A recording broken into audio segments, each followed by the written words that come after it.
Hi friends, ಎಲ್ಲರಿಗೂ 77ನೇ ಗಣರಾಜ್ಯೋತ್ಸವದ ಶುಭಾಶಯಗಳನ್ನ ಕೋರುತ್ತಾ ಈ ದಿನ RCB ಮತ್ತು ಮುಂಬೈ ಮಹಿಳಾ IPL ಪಂದ್ಯ ವಡೋದರದಲ್ಲಿ ನಡೆದಿತ್ತು. ಮೊದಲು ಬ್ಯಾಟಿಂಗ್ ಮಾಡಿದ ಮುಂಬೈ ತಂಡ RCB ಟಾಸ್ ಗೆದ್ದು ಬ್ಯಾಟಿಂಗ್ ಕೊಡುತ್ತೆ ಮುಂಬೈದವರಿಗೆ. 199 ರನ್ನಿಗೆ 4 ವಿಕೆಟು.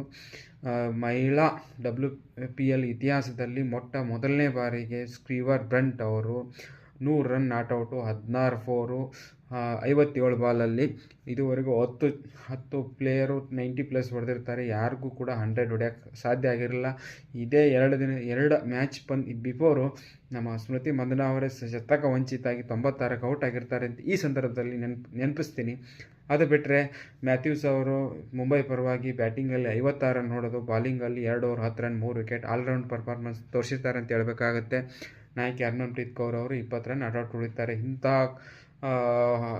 ಹೈ ಮ್ಯಾಚಲ್ಲೂ ಕೂಡ ನಮ್ಮ RCB most economic bowler bell ಅವರು 21ಕ್ಕೆ 2 ವಿಕೆಟು, ನಿಧಿನಿ ಡಿ ಕ್ಲಾರ್ಕ್ ಅವರು 1 ವಿಕೆಟು, ಶ್ರೇಯಾಂಕಾ ಪಾಟೀಲ್ ಅವರು 1 ವಿಕೆಟ್ ಹೋಗಿದ್ದಾರೆ. ಮುಂಬೈ ಬ್ಯಾಟಿಂಗ್ ಆದ ತಕ್ಷಣ RCB ಮಹಿಳಾ ತಂಡ ಬ್ಯಾಟಿಂಗ್ ಸ್ಟಾರ್ಟ್ ಮಾಡುತ್ತೆ. ನಮ್ಮ RCB ತಂಡ ಅತ್ಯಂತ ನಿರಾಶಾದಾಯಕ ಮ್ಯಾಚ್ ಸ್ಟಾರ್ಟ್ ಆಗುತ್ತೆ. ಇವತ್ತು 35 ರನ್ನಿಗೆ 5 ವಿಕೆಟು. ಅಂಥದ್ರಲ್ಲಿ ಆಲ್ಮೋಸ್ಟ್ 17 ಓವರ್ ಆಗಿರುತ್ತೆ. 129ಕ್ಕೆ 8 ವಿಕೆಟ್ ಹೋಗ್ತವೆ. ನೋಡಿ, ಕೊನೆ ಬಾಲ್ ಔಟ್ ಆಗ್ತಾರೆ ರಿಚಾ ಘೋಷ್ ಅವರು.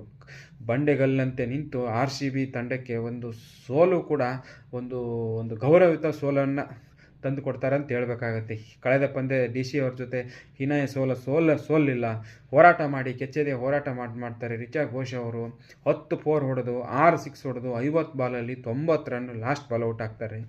ಒಂದು ಎಕ್ಸಾಂಪಲ್ ಕೊಡಬೇಕಂತಂದರೆ ನಮ್ಮ ರಿಚಾ ಘೋಷ್ ಅವರು ನಿನ್ನೆ ದಿನ ನಮ್ಮ ಪುರುಷರ ಪಂದ್ಯದಿಂದ ಸ್ಫೂರ್ತಿಗೊಂಡು ಈ ಥರ ಆಡ್ತಾರೆ ಅಂತೇಳಿ ಹೇಳಬೇಕಾಗತ್ತೆ.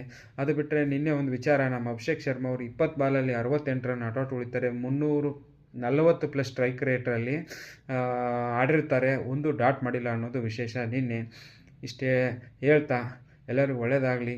Good night. Thank you. ನಾನು ವಿಡಿಯೋ ಮುಗಿಸ್ತಾ ಇದ್ದೀನಿ. ಜೈ ಹಿಂದ್.